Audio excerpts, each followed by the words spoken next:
हरे कृष्णा।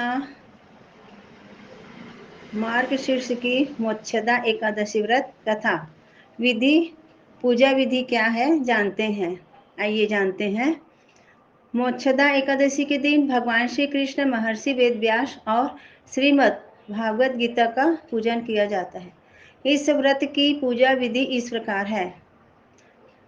व्रत से एक दिन पूर्व दशमी तिथि को दोपहर में एक बार भोजन करना चाहिए। ध्यान रहे, रात्रि में भोजन नहीं करना चाहिए। एकादशी के दिन प्रातःकाल उठकर स्नान करें और व्रत का संकल्प लें। व्रत का संकल्प लेने के बाद भगवान श्री कृष्ण की पूजा करें, उन्हें धूप, दीप और नैवेद्य आदि अर्पित करें। वहीं रात्रि में भी पूजा और जागरण करें। एकादशी के दिन अगले दिन द्वादशी को पूजन के बाद जरूरतमंद व्यक्ति को भोजन व दान दक्षिणा देनी चाहिए। इसके बाद भोजन ग्रहण करके व्रत खोलना चाहिए।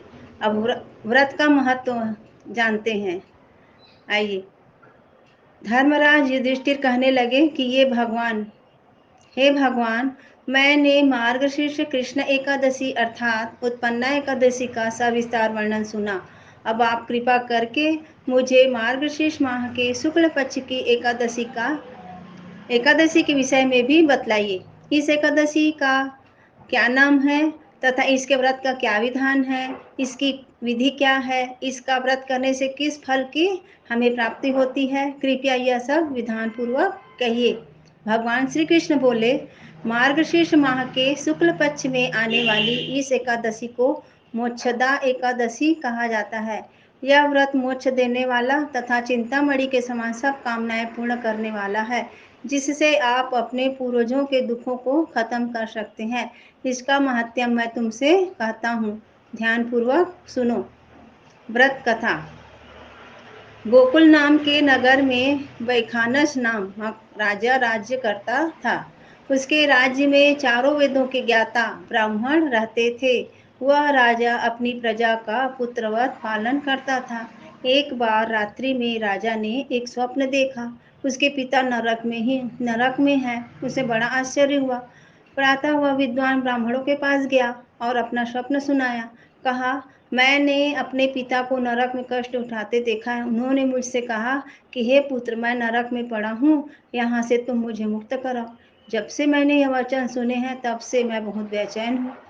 चित्त में बड़ी अशांति हो रही है। मुझे इस राज्य, धन, पुत्र, स्त्री, हाथी, घोड़े आदि में कुछ भी सुख प्राप्त नहीं होता। क्या करूं? राजा ने कहा, हे ब्राह्मण देवता, इस दुख के कारण मेरा सारा शरीर जल रहा है।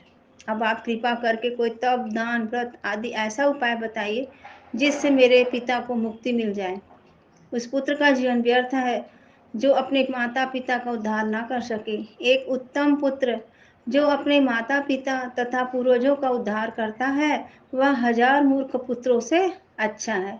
जैसे एक चंद्रमा सारे जगत में प्रकाश कर देता है, परंतु हजारों तारे नहीं कर सकते। ब्राह्मणों ने कहा, हे राजन, यहाँ पास ही भूत, भविष्य, वर्तमान के ज्ञाता पर्वत ऋषि का आश्रम है। आपकी समस्या का हल वे जरूर करेंगे। ऐसा सुनकर राजा मुनि के आश्रम पर गया। उस आश्रम में अनेक शांत चित्त योगी और मुनि तपस्या कर रहे थे। उसी जगह पर्वत मुनि बैठे थे। राजा ने मुनि को साष्टांग दंडवत किया। मुनि ने राजा से सांगोपांग कुशल पूछी। राजा ने कहा कि महाराज, आपकी कृपा से मेरे राज्य में सब कुशल है, लेकिन अकस्मात मेरे चित्त में अत्यंत अशांति होने लगी है। ऐसा सुनकर पर्वत मुनि ने आंखें बंद कर ली और भूत विचारने लगे। फिर बोले, हे राजन, मैंने योग के बल से तुम्हारे पिता के कुकर्मों को जान लिया है। उन्होंने पूर्व जन्म में कामातुर होकर एक पत्नी को रति दी, किंतु सौत के कहने पर दूसरे पत्नी को ऋतुदान मांगने पर भी नहीं दिया। उसी पाप कर्म के कारण तुम्हारे पिता को नरक में जाना पड़ा है। तब राजा ने कहा, इसका कोई उपाय बताइए। मुनि बोले, हे राजन, आप मार्गशीर्ष एकादशी का उपवास करें और उस उपवास के पुण्य को अपने पिता को संकल्प कर दें। इसके प्रभाव से आपके पिता की अवश्य नरक से मुक्ति होगी। मुनि के ये वचन सुनकर राजा महल में आया।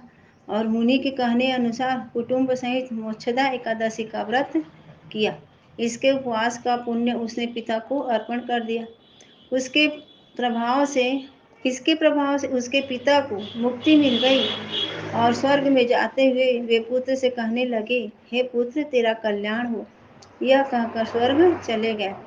मार्गशीर्ष मास की शुक्ल पक्ष की मोक्षदा एकादशी का जो व्रत करते हैं, उनके समस्त पाप नष्ट हो जाते हैं। इस व्रत से बढ़कर मोक्ष देने वाला और कोई व्रत नहीं है। इस दिन गीता जयंती मनाई जाती है।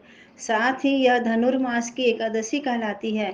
अतः इस एकादशी महत्व कई गुना और भी बढ़ जाता है। इस दिन से गीता पाठ का अनुष्ठान प्रारंभ करें तथा प्रतिदिन थोड़ी देर गीता अवश्य पढ़ें। हरि बोल, हरे कृष्णा बोलो, एकादशी माता की जय।